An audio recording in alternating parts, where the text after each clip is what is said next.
Hello hall welcome to hello Bible channel. ఈరోజు వర్షం పడుతుంది, సో అందుకే సాంబార్ అయితే చేశాను. అలాగే రైస్ వేడి వేడిది ప్లేట్లో వేసుకుంటున్నా, చూసేయండి.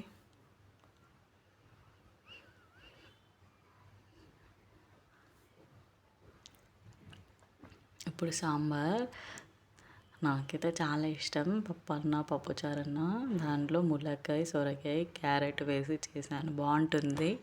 ఎవరికైనా నా స్టైల్ సాంబార్ కావాలనుకుంటే కామెంట్ సెక్షన్లో కామెంట్ చేయండి. అలా ఎవరికైతే సాంబార్ బాగా ఇష్టమో వాళ్ళు కూడా కామెంట్ చేయండి. ఇప్పుడు టేస్టింగ్ టైం చూడండి. ఫుల్ వేడిగా ఉంది. ఇట్లా వర్షం పడుతున్నప్పుడు వేడి వేడి తింటే మస్తు ఉంటుంది కదా.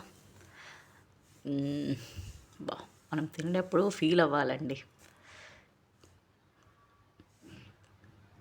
ఎప్పుడైతే సొరకాయ పెట్టుకొని ముక్కకి సొరకాయ ములక్కాయ కాదు కానీ సొరకాయ బాగుందండి. Bye bye.